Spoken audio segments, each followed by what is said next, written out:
Hello everyone, welcome in my his kitchen and home. मी असं असं जोकिंग टाईप का बरं सांगते या व्हिडिओमध्ये, कारण लाडकी बहीण बेईमान कशी झाली ना, तर त्याचा व्हिडिओ बनवते मी ना काही गडबडीच्या याच्यामध्ये मी बहुतेक याचं शूटिंगच नाही केलेलं आहे. मी माझ्या भावाकडून यावेळेस त्याला जॉब लागलेला आहे, तर आता जॉबला जातो. तर तो जॉबला जातो म्हणून त्याच्याकडून हक्कानी बळजबरी त्याच्याकडून गिफ्ट मागून घेतलं. तर हे गिफ्ट मी मागितलं होतं.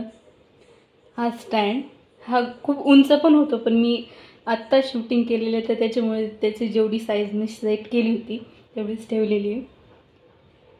तर असं स्टँड घेतलं होतं त्यांनी फ्लिपकार्टवरून. बिचारा त्यांनी त्याच्या कामाच्या ठिकाणावरून कामातून वेळ काढून हा स्टँड माझ्यासाठी ऑर्डर पण केला.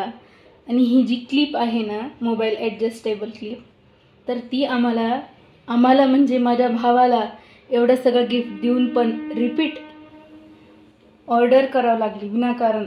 एक्स्ट्रा त्याला त्याचे पैसे खर्च करावे लागले फ्लिपकार्ट करून, तरी ही अपेक्षा नव्हती. मी तर तेव्हा जोक पण काढला होता माझ्या भावासोबत. मी त्याला शेअर केलं होतं की फ्लिपकार्ट या स्टिकऐवजी आता फ्लिपकार्टनी तर स्टिक दिली नाही, मग फ्लिपकार्ट माझं मोबाईल धरून उभं राहणार आहे असं सांगितलं होतं. तर हा स्टँड माझ्या भावाने मला रक्षाबंधनला गिफ्ट दिला होता. वर 500 रुपयेसुद्धा गिफ्ट दिले होते.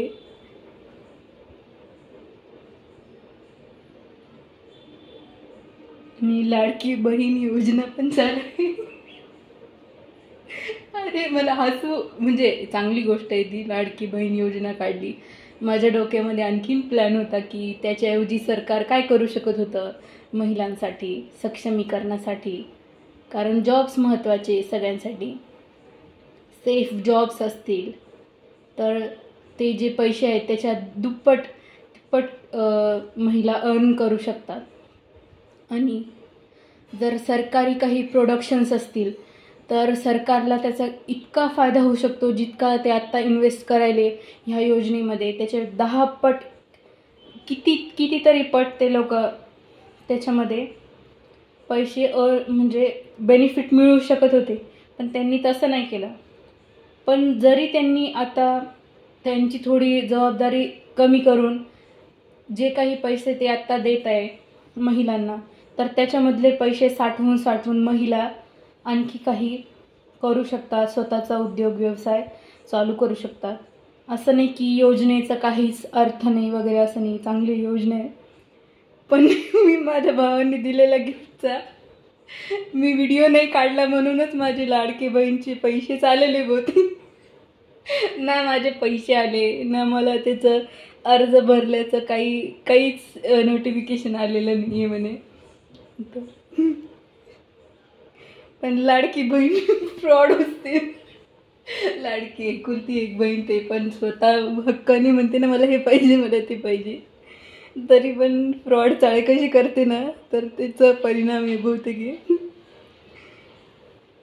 तर थँक्यू फॉर वॉचिंग. आणि हे मला माझ्या भावाने दिलेलं गिफ्ट आहे, त्याच्या स्वतःच्या पैशाचं आहे हे. आमचं म्हणजे खूप आठवणी येते. एकतर खूप जास्त कष्ट करावं लागली, खूप जास्त मेहनत घ्यावी लागली. इथपर्यंत कसं पोचलं आमचा मदत माहिती सगळ्यांना. Thank you for watching.